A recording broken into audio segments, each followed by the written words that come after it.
Assalamualaikum warahmatullahi wabarakatuh. Salam guru penggerak.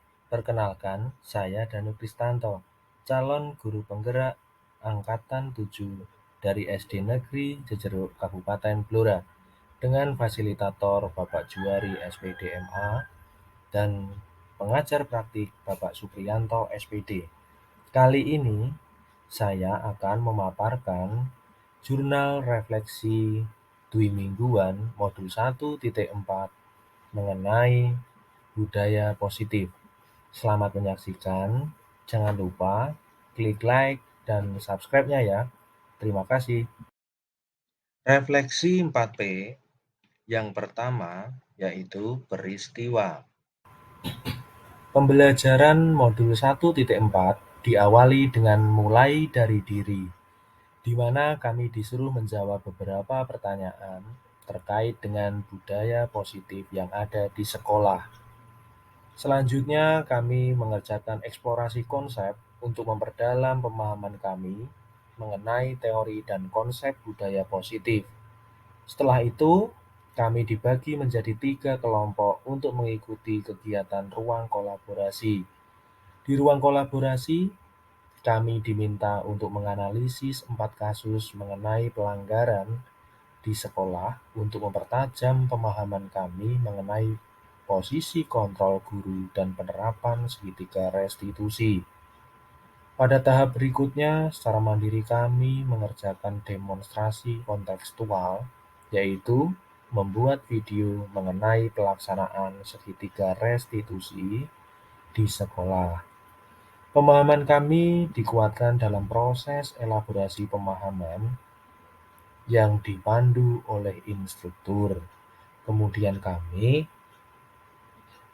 diminta membuat koneksi antar materi yang berisi refleksi dan keterkaitan antar modul. Refleksi 4P yang kedua yaitu perasaan. Emosi dan perasaan. Pada bagian yang pertama, modul ini merupakan salah satu titik balik saya sebagai seorang guru. Setelah mempelajari modul 1.4, saya meyakini pentingnya membuat keyakinan kelas yang diambil dari nilai-nilai keyakinan bersama. Saya juga mendapatkan banyak pengetahuan baru yang menjadi evaluasi terhadap pola pikir dan tindak lanjut saya di kelas, utamanya dalam menangani pelanggaran kedisiplinan. Dahulu saya banyak mengambil posisi kontrol sebagai teman dan pemantau, serta menerapkan penghargaan dan hukuman. Ketika menerapkan hukuman, seringkali saya merasa terbebani dan merasa bersalah kepada murid. Tapi kala itu saya berpikir itu yang terbaik untuk penegakan disiplin bagi mereka. Setelah mempelajari modul 1.4 mengenai budaya positif, sekarang saya memahami dan menerapkan posisi kontrol sebagai manajer. Sehingga ketika murid melakukan pelanggaran keyakinan kelas, saya menerapkan segitiga restitusi.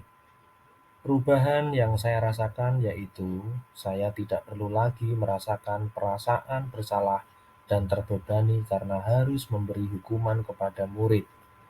Saya merasa lebih bahagia dan puas karena berhasil menuntun murid bertanggung jawab berdasarkan motivasi internal dari nilai yang diyakininya. Refleksi 4P yang ketiga yaitu pembelajaran. A. Budaya positif. Budaya positif merupakan perwujudan dari nilai-nilai kebajikan universal yang diterapkan di sekolah melalui pembiasaan.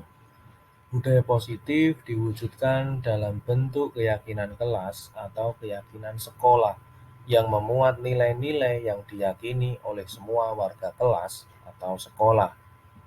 Dalam proses pembentukan budaya positif diperlukan disiplin positif, di mana guru memegang posisi penting sebagai pengambil posisi kontrol terhadap perilaku murid. B. Disiplin positif dan segitiga restitusi. Sebelum saya mempelajari modul 1.4 mengenai budaya positif, saya banyak mengambil posisi kontrol, pemantau, dan teman. Saya juga sudah menerapkan segitiga restitusi, namun restitusi tersebut belum utuh karena baru melaksanakan dua restitusi, yaitu menstabilkan identitas dan validasi tindakan yang salah. Setelah belajar modul budaya positif, saya memahami bahwa posisi kontrol bagi guru yang paling ideal adalah posisi manajer. Sedangkan tindakan yang paling tepat untuk menegakkan disiplin positif adalah melalui segitiga restitusi, yaitu proses menuntun murid bertanggung jawab, memperbaiki kesalahan berdasarkan nilai yang diyakininya. C. Hal baik pada implementasi yang harus dipertahankan. 1.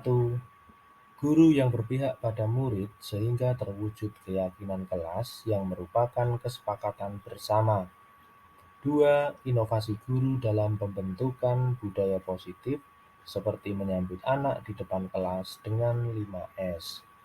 3. Penerapan posisi kontrol sebagai manajer pada saat melakukan restitusi terhadap kasus pelanggaran keyakinan kelas. 4. Refleksi yang dilakukan guru ketika selesai melakukan restitusi. 5. Kolaborasi dengan rekan guru dan kepala sekolah apabila kasus pelanggaran melibatkan kelas lain. C. Implementasi yang harus diperbaiki. 1. Perlunya dibuat keyakinan sekolah agar setiap warga sekolah memiliki nilai-nilai keyakinan yang sama. 2. Perlunya menggerakkan komunitas praktisi di sekolah untuk membangun dialog dan komunikasi yang lebih baik dalam kolaborasi dengan rekan guru, sehingga ketika dibutuhkan kolaborasi dalam restitusi dapat dilakukan secara maksimal. E. Wawasan baru hasil implementasi dan refleksi. Hasil dari implementasi dan refleksi yang saya lakukan yaitu: 1. Untuk membangun dan menegakkan budaya positif di sekolah, diperlukan kolaborasi yang kompak antar murid, guru, kepala sekolah, orang tua, dan stakeholder.